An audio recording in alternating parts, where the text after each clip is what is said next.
Welcome to this STS-134 post-launch briefing with U.S. Representative Gabrielle Giffords' office. We have with us at NASA's Kennedy Space Center members from the Representative Giffords' congressional office to discuss how the Congresswoman's experience was seeing Endeavour lift off this morning, along with her husband, STS-134 Commander Mark Kelly. First, we have Representative Giffords' Chief of Staff, Pia Carasone, our Press Advisor, Mark Kimball, and new media strategist, Ashley Nash-Hahn. We'll start with opening comments and then take questions. Thanks, Allard. First, I want to say thanks to the whole public affairs team here at NASA, everyone at Kennedy Space Center and Johnson Space Center in Houston. We've been very supported throughout this whole process, so I just want to thank everybody that played a role in that. And thanks to all of you guys for sticking around. This is just going to be quick. I'm going to say a few words and then, happy to answer some questions. First of all, I'll kind of run through the timeline here. We arrived yesterday around noon. We flew out of Ellington Field in Houston.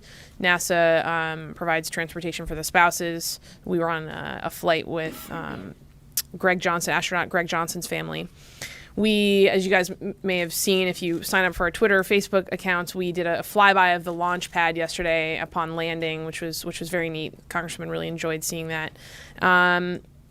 We landed here at KSC. And then we went to the beach house where the spouses and 134 crew were able to have a little lunch and spend some time having their kind of last goodbyes. So we were there for about 2 hours, I think. We went over to the gator pond, I think it's called. Saw my first Florida gator. And then that was it, really. We went back to the hotel in Cocoa Beach, and Congresswoman was able to see some staff members that were here working. Mark Kimball and Ashley next to me were able to see her for the first time since the shooting. And then this morning we left, about 6:30, arrived at the Launch Control Center roof, arrived at LCC around 7. And we held in a conference room until we went up to the roof at about 20 after 8. Obviously, we saw a beautiful liftoff this morning. Spent about 15 minutes after liftoff on the roof with the rest of the spouses and some of their children, and then we went back downstairs and I've been here since.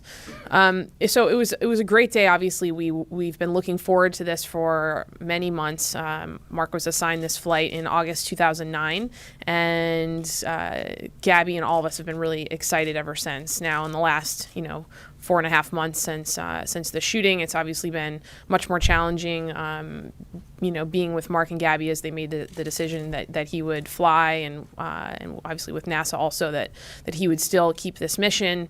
It was a big one for their family, so it was a real sense of relief from all of us that this went off safely, and it's a very exciting mission also. So that's kind of just the lay of the land. I know there's plenty of questions, and I'm gonna just start with questions, and we'll go into other stuff, I'm sure. So. Okay, like you said, we'll start taking questions now. Wait till the microphone gets to you. Please say your name and news affiliation, whom you'd like to answer your question. We'll start with Stephanie. I'm Stephanie Innes from the Arizona Daily Star. I wondered if the Congresswoman had any reaction, if she spoke at all during or after the launch happened. She, for all of us, we were sort of speechless during this process. So there, I can't say there were a lot of words, during the viewing, but she did at the end say to me, I was sort of standing to her left, and she looked up at me and she said, "Good stuff, good stuff." That was the thing I remember. But it wasn't a lot of talking at that moment. We were more cheering, clapping, kind of really taking a moment to, absorb what we were seeing. Here we go to Steve Nunez. I believe Steve's back there. It's 3 rows in. Steve Nunez, KG9, ABC affiliate, Tucson. Pia, can you describe exactly what she was doing before, during, and after? What her emotions were like? Sure. Well, I think we all were looking up in the sky and seeing some clouds at about 7:30. We were wondering, is this going to be scrubbed? We can have an issue here. So before we were sort of tentatively excited, but a little worried. But obviously, as the sun kind of came up and the clouds burned off a bit, it became clear that this was probably going to happen. So, she got very excited that looked like it was a go. And then when we got up to the roof, it was the first time she was seeing the spouses that morning. They've known each other, as you guys know, that report on flights. The spouses really get to know one another pretty well throughout this process. So she hadn't seen them yet today. So that was exciting. And after, I think relief was her biggest feeling. She was very proud, is always proud of Mark and what he does. But, it was an exciting moment for her to watch. Scott Kelly delivered flowers to Gabby and to Claire and Claudia, Mark's daughters, right at main engine shutoff. And that happened obviously on the roof. And then we went downstairs. Just a quick follow-up. Was she holding anyone's hand or No. did she embrace anyone? Yeah, there was hugs all around. Absolutely. I mean, it was very celebratory among the spouses and her family. Her mom was with her, obviously watching, and she was standing with her the whole time. So. Okay, Evan? Eben Brown, Fox News Radio. Could you tell us about the Congresswoman's schedule? How long will she stay in Florida? Will she be here for the landing, or is she going in and come back, or will hang out for the next couple of weeks? We don't know whether or not she'll come back for the landing. I believe it's at sometime after 1 a.m. So it's unclear whether or not she'll be able to make that trip for no other reason that it'll be disruptive to her therapy. So it'll frankly be up to her in part whether or not she wants to make it, and also the doctors.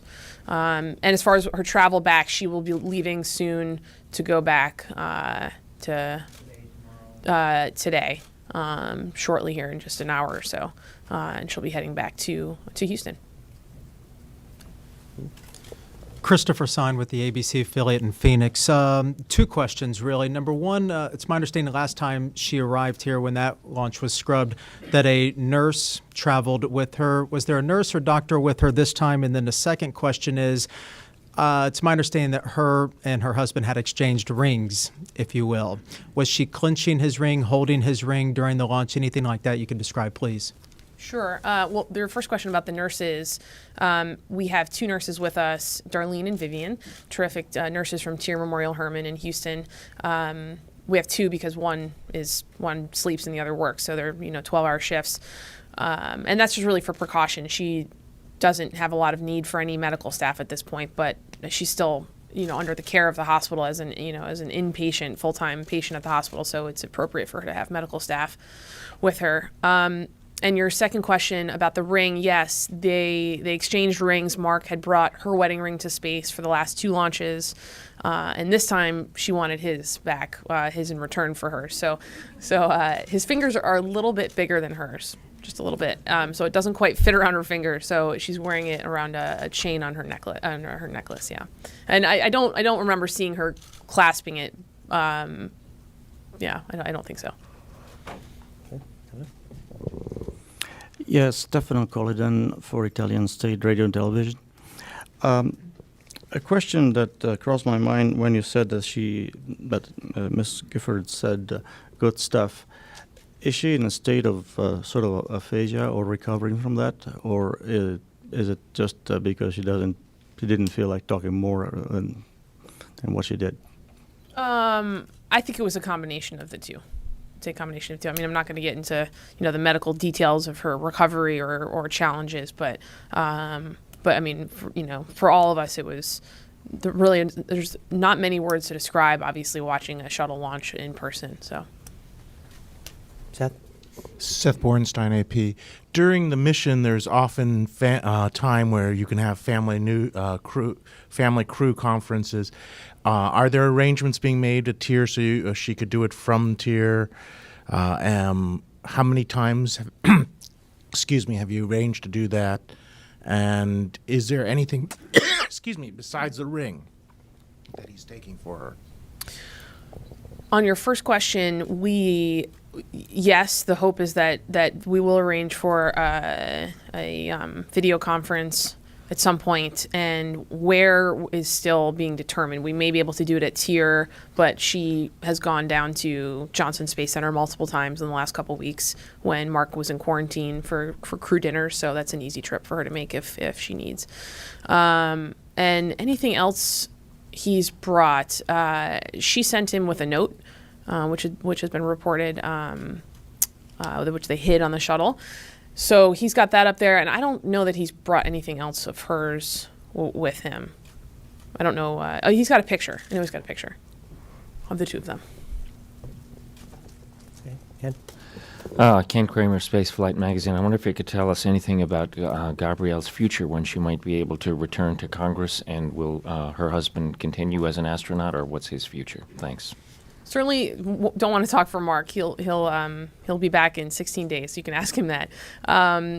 As far as the Congresswoman, as we've said, we don't have a timeline necessarily. Every patient is different that recovers from these brain injuries. All we can say is that she's focused on her recovery, and really is every day. She works extremely hard. For people that know her, she's a very determined person, and our hope is that she can return to her life, both personally and professionally, as quickly as possible. But we don't have a sense yet of when. It's just too early to tell.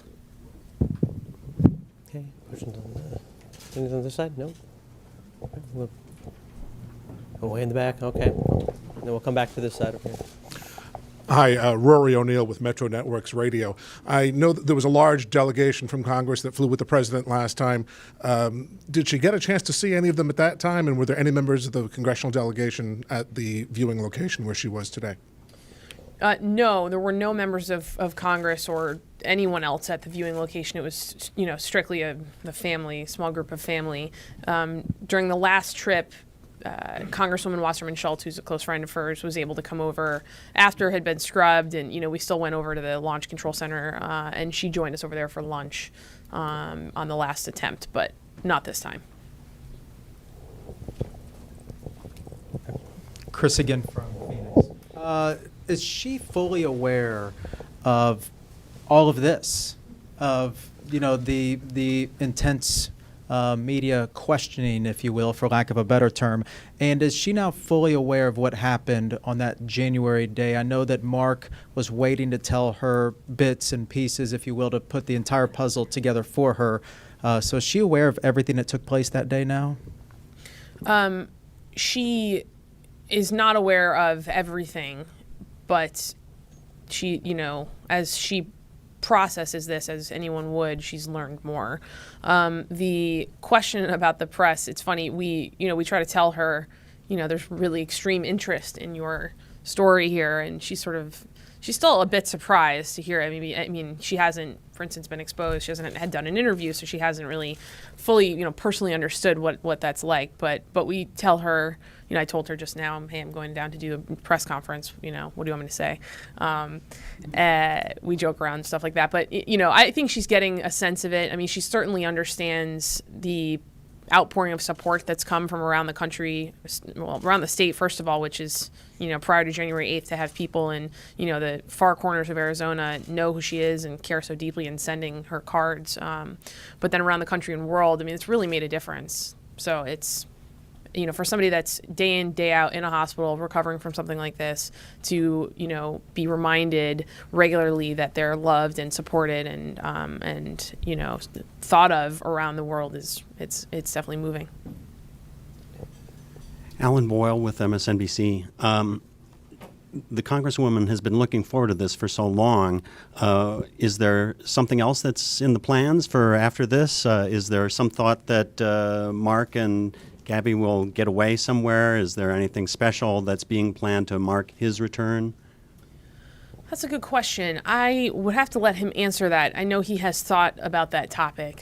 It's hard to think beyond the flight. It has been hard to think beyond the flight because that's a big, set of, tasks ahead of all of us, but mostly Mark. So I would suspect that they'll try to do something soon after his arrival. Obviously, you guys know, the crew is always busy after arrival on, all the debriefing and press that happens. But I think that as the summer goes on, they'll try to catch some alone time and take a couple days off.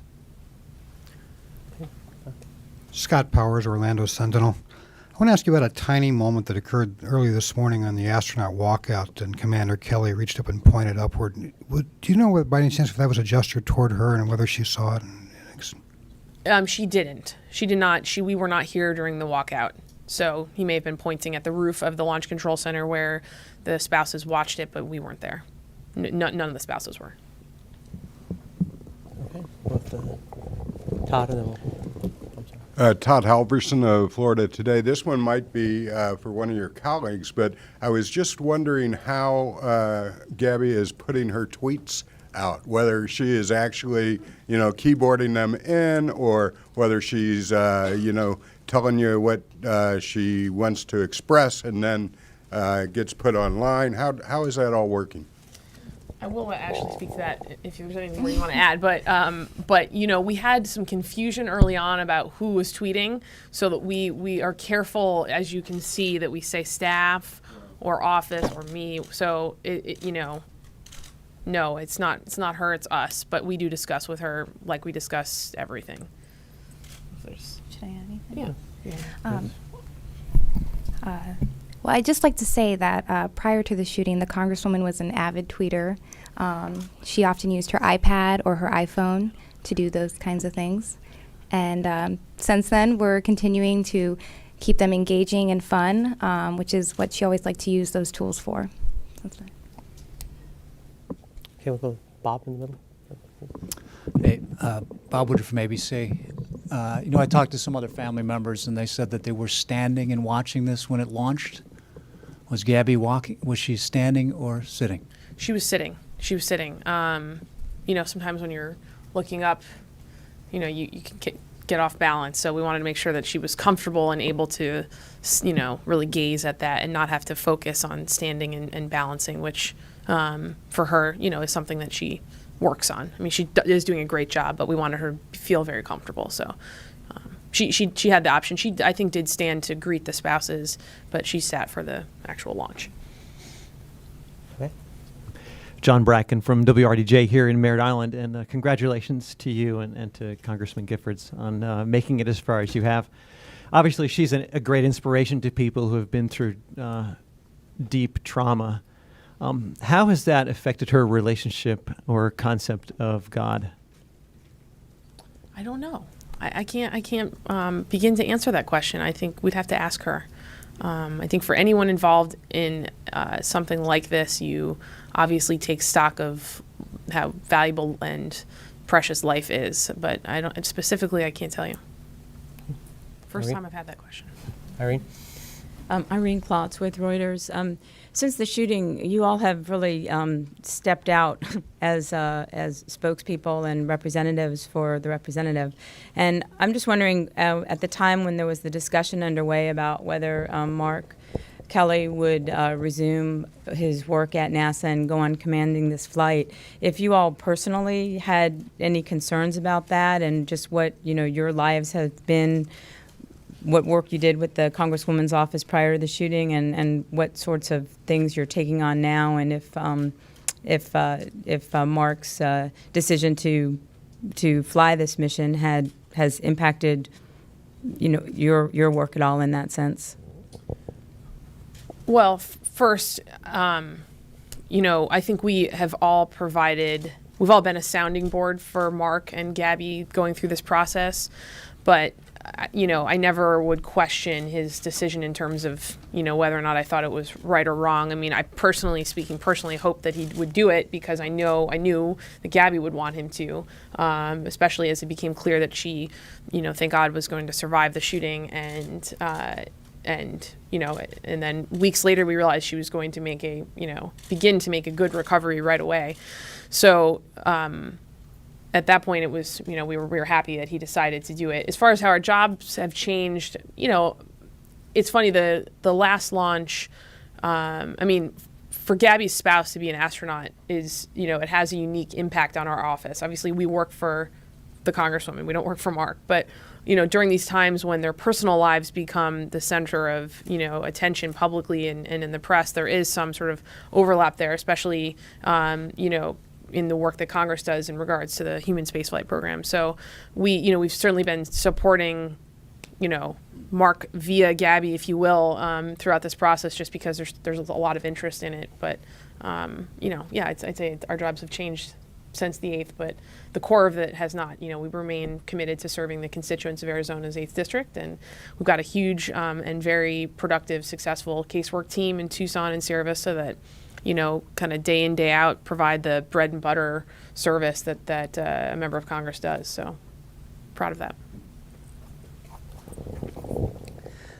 Jim Siegel. I'm with the Celebration Independent newspaper. Celebration is a suburb of Orlando. I'm interested in how her office in Washington is continuing to operate.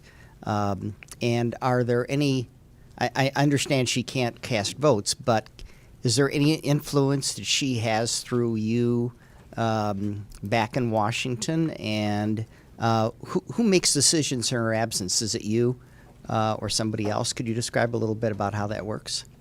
Sure. Well, first I was just speaking about the Tucson and Sierra Vista offices, where a lot of I'd say the majority of our work is focused right now. I mean, that's like I said, where the bread and butter work of this office happens. I mean, before the shooting, that was the case, especially in a Congress and in an environment that's often bitter and divided. Where you actually can have an impact and help people is often in your home offices. But to your question, in Washington, Well, a great example is last week the Defense Authorization Bill passed the Armed Services Committee that the Congresswoman sits on, and we had a number of amendments, most notably an amendment addressing traumatic brain injury for returning soldiers from Afghanistan and Iraq. Right now, TRICARE, the insurance program that covers veterans, doesn't cover rehab from traumatic brain injury. So, you have a situation where the Congresswoman is receiving better care than a soldier who was injured similarly at war. That's not right. Most people agree that's not right, and we've taken that issue on. So, as folks know, Adam Smith, who's the ranking member of the Armed Services Committee, is a close friend of the Congresswoman's, and he and others on that committee have been very supportive, and were able to help us get some amendments into that bill that you were able to feel the Congresswoman's impact without her actually being physically in D.C. So we're very thankful for their friendship and allegiance when it comes to helping veterans in the military community. Back another question. Oh, Stephanie from the Daily Star. I just want to ask Mark Kimball, I guess you hadn't seen Gabby since January 8th, and you were there that day, and I just want to know your reaction to seeing her and, in her recovery. Well, it was certainly a very emotional moment to see the Congresswoman for the first time in about 4 months, but it was also extremely inspirational. It I think reminds all of us why we're so devoted to her, why we enjoy working for her, and it was extremely encouraging. We've heard such good reports about her recovery, but to actually see her and talk with her, it was a very moving experience, and I'm very glad I did. Okay, we have a few more minutes left. I want to make sure that as NASA is good hosts, we get all the questions that we can, but make sure Arizona media get a chance. So, anybody in Arizona media that has not had a question yet? All right, that's good. All right, well, I guess we'll go in the middle end quickly. Yeah, I'm Steve Helling with People Magazine. And 2 quick questions. You'd mentioned that she was sitting during the launch. Was she sitting on a wheelchair or in a regular stationary chair? What was she sitting on? And my other question is, you mentioned that Scott Kelly had given her flowers. I need to know what kind of flowers were they? They were red roses. We actually have a picture. And we have a picture that we're flashing there. The beautiful flowers. The vase here with the bigger bouquets for Gabby, and then each single rose for his daughters, Claire and Claudia. She was in a wheelchair, which was for ease because the distance on the roof was kind of large that we were moving around, and it was much quicker to move that way. Okay, well. Jennifer London with HDNet. You mentioned that a note was sent up with Commander Kelly and placed on the space shuttle. Did Congresswoman Giffords write that note? Did she have help writing that note? She did write it. Yep. side. Thank you. Jackie Goddard for the Times of London. Just wondering if you yet know at what point she might be considering making a first public appearance or appearance in public, and what is the milestone maybe that might determine what that is and when it happens? We're far from that. That's not a discussion we've had. I mean, her next medical hurdle is the cranioplasty, which will replace the portion of her skull that had been removed after the shooting. It was taken off on January 8th in a very good split decision made by the trauma team at the University Medical Center in Tucson. It allowed for the brain to swell. It's what's being credited with saving her life, among a lot of luck.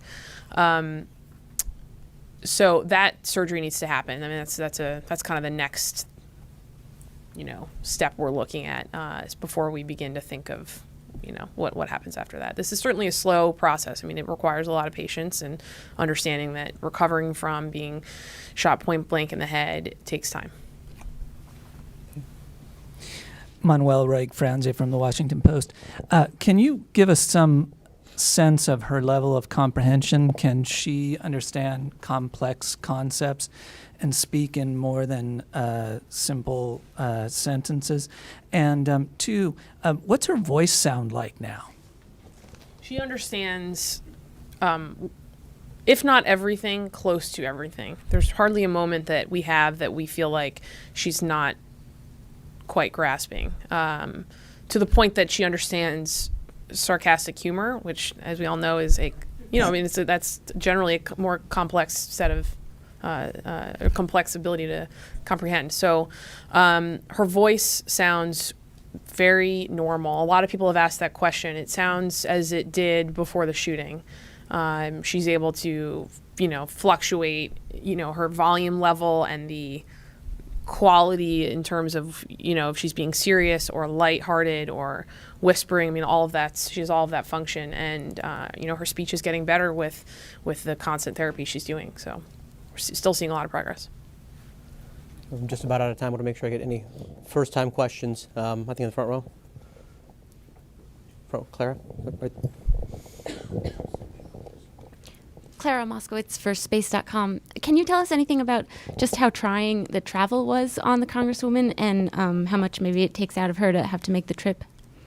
Sure. Actually, not a lot of effort. Probably as much effort as any of us go through in packing, anticipating a flight, travel to the airport, the flight. I mean, that whole thing. I think for all of us, sometimes you get tired at the end of that. But she doesn't have any particular medical concerns about flying or traveling that that would leave her in a more difficult position than any of us. So it was a really smooth flight, thanks to NASA and all the folks that made that happen. Lona O'Connor from the Palm Beach Post. Seems so trivial compared to these other questions, but did she pick the song this morning, and what was it? It's a question a lot of folks have asked. I believe that Mark has 2 wake-up songs on this 16-day mission, and Mark and Gabby have spoken about them, and I can't quite tell you yet. I think it's a secret, and I'm checking on it, and I'll let folks know when we're able to announce that. Okay, any other first-time questions? Have a second or another That's question? fine, yeah. Okay. Front row, Seth. Seth, please. Seth Borenstein on AAP again. Thanks. Pia, you mentioned about the cranioplasty.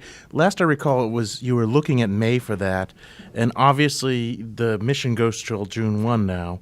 Are you going to wait till after the mission? Or is it going to be done while Commander Kelly's? That's a decision the doctors are going to make. When she's ready, they're going to do it. So I can't tell you anything more, but you all will be the first to know. And in terms of the other thing that's coming up is she's got a birthday coming up. Are there plans to be done, or is this something that I guess, is it going to be a celebration or a low-key thing, or sometimes when you get to be my age, you just try to ignore it completely? Wondering what's going on with that. That's a good question. We Mark and I had spoken about it. He started thinking about it, but now with the June 1 landing, they're definitely going to do something, but the plans are kind of up in the air still. But he's not one to let things like that go by. So they will do something, I'm sure, when he gets back. Okay, that's all apparently the time we have. So I wanted to thank the Congresswoman staff for joining us here. We'll now return to NASA's Johnson Space Center in Houston for continuing coverage of Space Shuttle Endeavour's STS-134 mission to the International Space Station. Thank you.